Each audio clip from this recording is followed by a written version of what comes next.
Баршаңызға сәлем. 2023 жыл 27 мамыр Иран және Ауған шекарашылары арасында қарулы қақтығыс болды. Екі жақтан да қаза тапқандар бар. Осы сәтті барлық бақ өкілдері тәліптер Иранға соғыс ашты деп жаһанға жар салған еді. Шындығында қақтығыстың негізі су мәселесі еді. Барлығымыз соғыстардың көпшілігі ресурстарды, негізінен көмірсутектерді бақылауға ұмтылу екенін білеміз. Әйтеуір тұщы су сияқты адамзаттың өмірінің маңызды құрамдас бөлігі көлеңкеде қалды. Оның кесірінен соғысудың қажеті жоқ сияқты көрінеді. Бүгінгі шығарылымда тағы да қандай елдерде су үшін қақтығыстар болды және судың себебінен қандай елдердің арасындағы қарым-қатынас өте шиеленісті жағдайда екенін білетін боласыздар.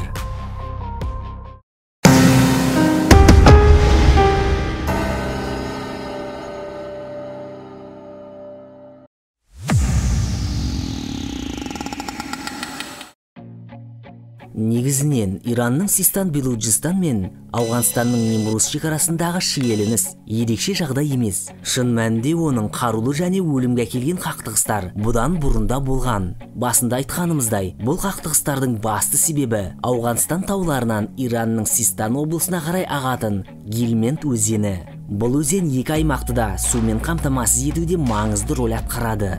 Алайда Ауған билігі өзенге бөгеттер салып, Иранға келетін суды азайтты. Бүгінге дейін Иранның 270-ге жуық елді мекені судың өткір тапшылығын бастан кешіріп, жалпы ел су тапшылығы ең өткір елдердің қызыл тізіміне енген. Ауғанстанда да су мәселесі бар. Сондықтан ирандықтарды қорлау үшін бөгеттер салған жоқ. Қақтығыстың себебі Иран мен Ауғанстан арасында сонау 1973 жылы жасалған келісімге байланысты. Оған сәйкес, Ауғанстан Иранға белгілі бір мөлшерде су ресурстарын жіберуге міндеттенген. Бірақ соңында бұл келісімді бұзған. Ауғанстан билігі өз әрекетін су қоймасының лайға толғанымен және бұл судың Иранға өтуін қиындатқанмен түсіндіреді. Бірақ Иран билігі мұны сылтау және Ауғанстан Иранға келетін суды әдейі шектеп отыр деп есептейді. Қақтығыстың себебі де осыдан.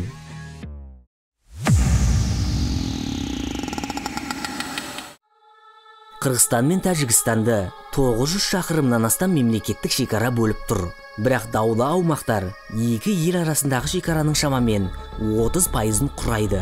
Қырғызстан мен Тәжікстан арасындағы шекаралық қақтығыстар осы су ресурстарына қатысты болып келеді.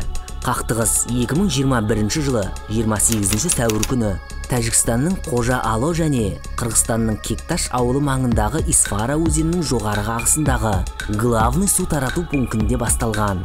Екі елдің билігі де оны өз аумағы деп есептейді. Ауыл шаруашылығы жұмыстары басталғанда су тұтыну 10 есе артып, қырғыз бен тәжік азаматтары арасындағы қақтығыстар ушығады. Барлығы тәжіктер жағынан біреу бейнекамераны орнатып, қарсы жағалауда қанша су тұтынып отырғанын бақылағанынан басталған. Бастапқыда тұрғындар арасында басталған қақтығысқа кейіннен әскерилер де араласты. Нәтижесінде қырғыздар жағынан 36 адам қаза тауып, 190-ы жарақат алған. Ал тәжіктер жағынан 20 адам қаза болып, 88 адам жарақаттанды.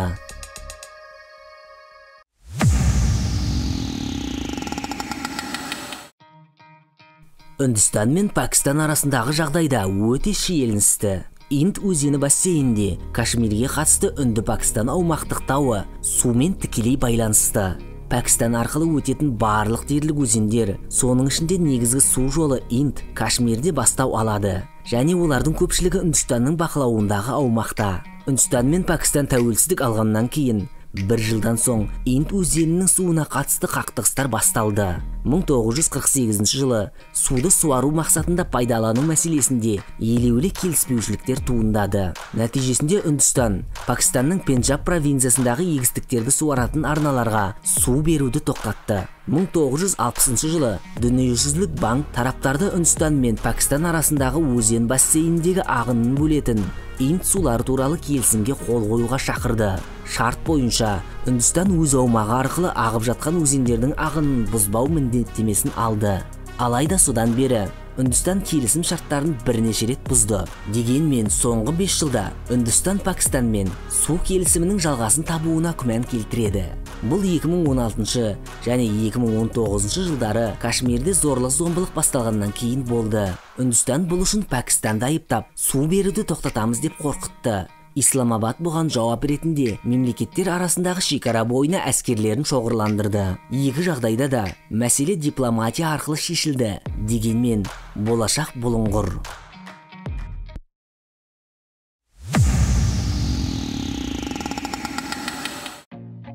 Шөл және құрғақ солтүстік шығыс Африкада судың жалғыз маңызды көзі Ніл.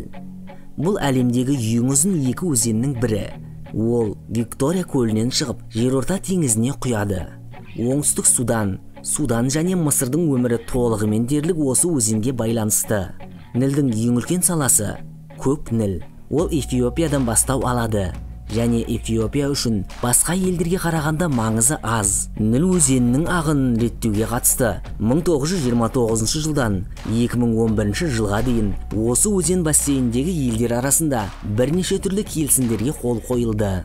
Дәл 2011 жылы Эфиопияның ұлы ренессансы деп аталатын Көк Нілде алып су электр станциясын салу туралы шешім қабылдады. Тиісінше Эфиопияда су электр станциясының құрылысы Судан мен Мысырдың экономикасы мен әлеуметтік саласына кері әсер етеді. Атап айтқанда, Мысырдағы әйгілі Асуан су электр станциясында электр энергиясын өндіру 40%-ға қысқарады.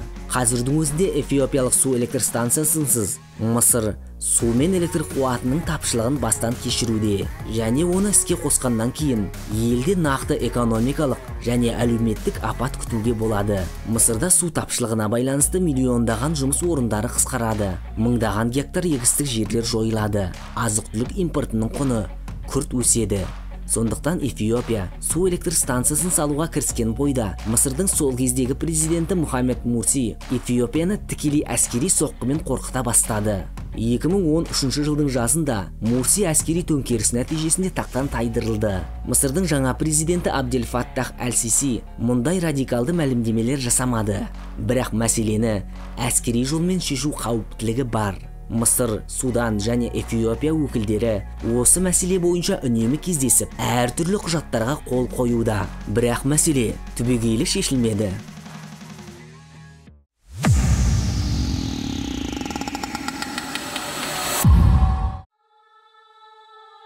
Түркия, Сирия және Ирак Тигр және Эфрат өзендерінің суы үшін таласуда. Түркия ең жақсы жағдайда. Себебі, екі өзеннің шығу көзі осы елде орналасқан. Бұл елдер арасындағы су мәселесі шешілген жоқ. Оның ішінде тараптардың әрқайсысы тек өз мүдделерін көздеп, бір жақты тәртіппен су әлеуетін арттыруға тырысуда. Су тапшылығын бастан кешіп жатқан Сирияның негізгі су көзі Эфрат өзені болып табылады. Сонымен қатар Сирия мен Ирак өзеннің төменгі жағында болғандықтан салыстырмалы түрде сапасыз су алады. Сирия мен Ирактың Түркияға ғана емес, бір-біріне деген талаптары бар. 1974 жылы Сирияда Эфраттағы бөгет салған үшін екі мемлекет соғысуға жақын қалды. Ирак бөгетті бомбалаймын деп қорқытса, Сирия шекараға әскерін тартты. Тек Біріккен ұлттар ұйымының араласуы ғана соғыстың алдын алды. Үш ел арасындағы шиеленіс әсіресе 1990 жылдары Түркия Эфрат өзенінде Ататүрік бөгеттерін салған кезде арта түсті. Бөгет өзеннің төменгі ағысындағы елдерге келетін су көлемін азайтқан еді. Бұған жауап ретінде Ирак пен Сирия су ресурстарын бөлу туралы ортақ келісімге қол қойды. Сирия мен Ирак Тигр мен Эфрат өзендерін халықаралық су ағындары деп санайды және олардың ресурстарын көршілері арасында тең бөлуді талап етеді. Алайда Түркия басқаша көзқараста. Кейбір сарапшылар Түркия мен Сирия, Түркия мен Ирак, Ирак пен Иран арасындағы су ресурстарына қатысты қақтығыстардың әскери жолмен шешілетінін жоққа шығармайды. Иә, мүмкін су үшін дамыған елдерде соғыс болмауы мүмкін. Себебі суды жер астынан өндіру, тұщылау, үнемдеу технологиялары жақсы дамыған және оларды жасауға мүмкіндіктері де жеткілікті. Ал бүгінгі айтылған елдердің ондайға шамасы жете ме? Бұл үлкен сұрақ және оны болашақтың еншісіне қалдырайық. Ал сіздер достар, қолдан жасалған әлем кереметтерінің бірі Суэц каналы үшін болған қарулы қақтығыстар туралы естіп пе едіңіздер? Және әлем экономикасына Мысырда орналасқан бұл каналдың қаншалықты маңызды екенін көрмеген болсаңыздар, мына сілтеме арқылы өтіп тамашаласаңыздар болады.